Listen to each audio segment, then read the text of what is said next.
حسن بصری رضی اللہ تعالیٰ عنہ ارشاد فرماتے ہیں کہ جس شخص نے سورہ مزمل کو لازم پکڑا، کچھ شک نہیں اس بات میں کہ اللہ تعالیٰ زمین پہ اس کو اپنا ولی مقرر کرے۔ حضرت خواجہ حسن بصری رضی اللہ تعالیٰ عنہ ہی روایت فرماتے ہیں کہ میں نے مولا کائنات سے سنا کہ آپ نے فرمایا کہ میں نے 170 جنگیں سورہ مزمل کی برکت سے جیتی ہیں، اور درہ خیبر کو بھی آپ نے اسی کو پڑھ کر اکھاڑا تھا۔ حضرت شاہ ولی اللہ محدث دہلوی رحمۃ اللہ علیہ فرماتے ہیں اس کے بارے میں کہ اس کو پڑھنے والا کبھی کسی کو محتاج نہیں ہوتا، اللہ تعالیٰ اس کو دینی اور دنیاوی غنیٰ حاصل کر دیتا ہے۔ حضرت غوث محمد گواری رحمۃ اللہ علیہ فرماتے ہیں کہ جو علم لدنی کا خواہش مند ہو وہ اس کو ضرور پڑھا کرے۔ حضرت نظام الدین محبوب الہی رحمۃ اللہ علیہ فرماتے ہیں کہ اگر کوئی شخص سورہ مزمل کو ہمیشہ رکھے تو اللہ اس کو غنی کر دیتا ہے، وہ ظاہری اور باطنی دونوں غنائیں اس کو حاصل ہو جاتی ہیں۔ اور آپ فرماتے ہیں کہ اگر کوئی غیبی مخلوق کو کھلی آنکھ سے دیکھنا چاہتا ہے تو وہ یہی صورت ہے۔ حضرت سلطان باہو رحمۃ اللہ تعالیٰ علیہ فرماتے ہیں کہ جس سالک نے سورہ مزمل کی دعوت نہیں دی اس نے سلوک میں قدم نہیں رکھا۔ آپ ہی فرماتے ہیں کہ اس کو پڑھنے والا کبھی بھی دربار رسالت سے الگ نہیں رہتا،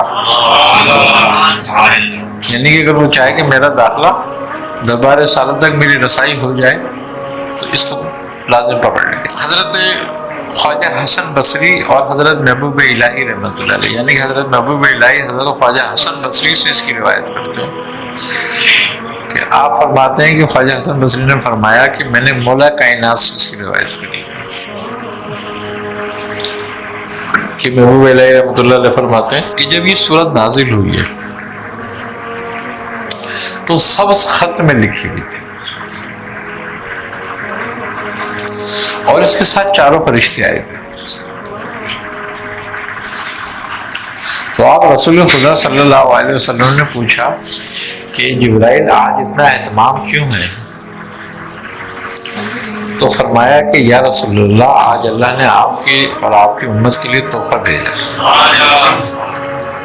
تو آپ نے فرمایا کیا ہے؟ تو آپ نے دکھایا کہ سبز خط سے سورہ مزمل نور کے سبز خط سے لکھی ہوئی ہے۔ تو آپ نے فرمایا کہ یہ سورہ مزمل ہے۔ تو آپ نے فرمایا کہ یا رسول اللہ تعالیٰ فرماتا ہے کہ اگر یہ سورت میں آپ سے پہلے کسی امت میں اتار دیتا تو اس میں ایک بھی عاصی نہیں ہوتا، اور آج اس کی خوشی میں یعنی کہ اس کے لیے، اس کی عظمت اور احترام کے لیے وہ فرشتے دنیا میں آئے ہیں جو اس سے پہلے کبھی زمین پہ نہیں آئے، اور آج اللہ نے وہ آسمان کے دروازے کھولے جو اس سے پہلے کبھی نہیں کھولے گئے تھے۔